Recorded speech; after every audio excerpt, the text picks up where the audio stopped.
Okay, moving on, we're going to start talking about the protein synthesis inhibitors, and these are focusing on the ribosomes of the bacteria, and they are binding to or interfering with the ribosomes, and either the 30S ribosome or the 50S ribosome. So examples of these are the tetracyclines and the macrolides and clindamycin, so let's talk a little bit about those. Okay, so now we'll have a little chat about tetracycline. So tetracycline is a broad-spectrum bacteriostatic drug which inhibits the protein synthesis of the bacteria. So this is working on gram-positive, gram-negative, and anaerobes. And you can have short-acting tetracyclines, intermediate-acting, and long-acting. And long-acting ones, for example, doxycycline or minocycline. And examples of where this tetracycline can be used would be, for example, Mycoplasma pneumoniae, where it doesn't have a cell wall, so you couldn't use drugs that go after the cell wall, so tetracyclines would work here. Chlamydia, Rickettsia, and even Helicobacter pylori.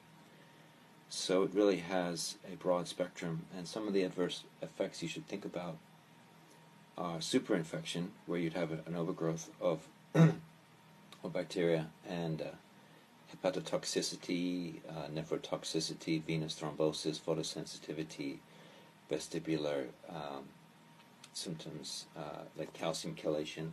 And for doxycycline, although there's no renal adjustment required, if you're taking anti-seizure meds, barbiturates, alcohol, it's going to decrease the half-life of doxycycline. And the reason for this is the cytochrome P450 in the liver is going to be increase. What's happening is it's going to decrease the half-life of the drug because the P450 is working overtime. So the drug is going to be cleared faster from the liver. So the half-life is going to be changed. So let's think about that.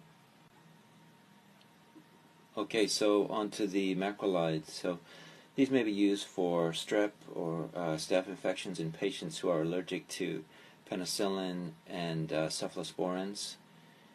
And for erythromycin, clarithromycin, azithromycin, these are macrolides, examples of macrolides. And there are a few side effects, and the majority of these are with erythromycin. Looking at the side effects, there's problems with gut motility, hepatotoxicity, acute cholestatic hepatitis, and one of the main things here is that it inhibits cytochrome P450 in the liver.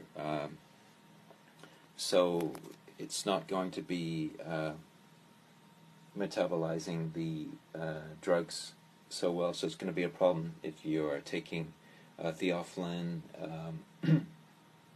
for your lungs, warfarin, cyclosporine, methylprednisone, or digoxin for your heart.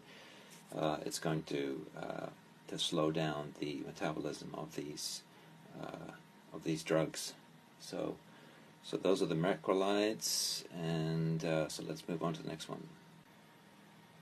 Okay, so we're going to talk about clindamycin here. So this is the last one of the series, and clindamycin inhibits protein synthesis, and it works very well with anaerobes, for example, from penetrating wounds of the abdomen. Also used for dental prophylaxis and in the female genital tract.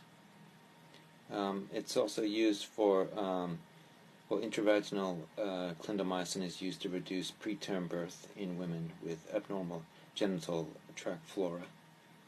Some of the adverse effects: GI upset, impaired liver function, neutropenia, and one of the things you have to be careful about clindamycin is that it might cause an overgrowth of C. diff.